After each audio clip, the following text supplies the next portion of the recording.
Hi, this is Ashley Mott from BeautyIsFluid.com, and several months ago I actually reviewed and unboxed a Lolita Lempicka perfume that I purchased from NoMoreRack.com on a special. And this is the actual bottle of it right there. You can see I've used almost all of it. It's the original formula. It's in a jar shaped like an apple. It's got kind of an iridescent purple tone to it, the glass does, with the leaf embellishments on it. But when it's actually full of product, it's a very rich purple or violet color. And the actual atomizer of the bottle is crafted to look like an apple stem, a little heart detail, and the actual part where the perfume comes out, the actual dedicated atomizer, is right there in the middle of the stem. Okay, you see that? Yeah, there it is right in the middle. Okay, so basically I had a question on my last video review or unboxing of this perfume, which by the way does smell really good. It's kind of like almost a classic scent. It smells like something that maybe one of your older relatives would wear, but not like in a bad way, like it smells like grandma's mothball scent. It actually is just very rich and deep in a way that a lot of older perfumes were before they kind of transitioned to being more light and floral and fluffy for younger people. This is actually very classic smelling. I really like it. As you can see, it's almost all gone, so I must have.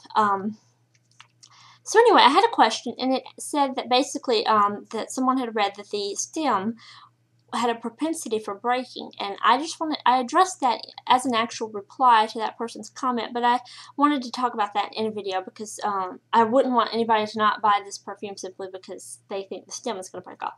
So basically, as you can see here, I'm going to just roll my sleeve up a little bit. The stem is right there. Now, I'm used to holding my perfumes and then just spritzing wildly, and you probably are too, without really giving it much thought. Now, with this one, if you did that violently, I mean, if you were just like mashing it down really hard and not really paying attention to what you were doing and trying to force it, you probably could break the stem off. But that's more based on you behaving like a maniac than the actual structural integrity of the product. And I'm just going to demonstrate that here because I'm going to spritz it with one finger onto this piece of paper.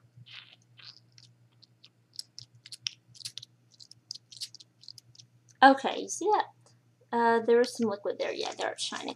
So basically you just have to press down on this evenly and fluidly instead of trying to pull it backwards. You don't want this kind of action, or I could surely see you making it fly off and pop into the air. Instead, you want to press down on it firmly, like that. Or you are going to want to hold it in one hand and then press down on it, and then it really doesn't matter. But you got to support the base of the apple, press squarely, and don't start pulling back on it or squeezing it all kinds of different directions simply because it's not coming out the first time you hold it to. You've got to be gentle and firm at the same time. You don't want to be a maniac and just start, it's not coming out, what's it doing? Ah! That's a recipe to break anything. So, yeah, the atomizer on here is not delicate at all. You just have to be a little bit sensible when you start operating it and when you take it out of the jar for the first time. And basically, if you don't know where that atomizer is, you're going to start looking for it, and maybe you are going to behave like a maniac and not even know that you're actually damaging where the perfume is going to come out. So that's all that.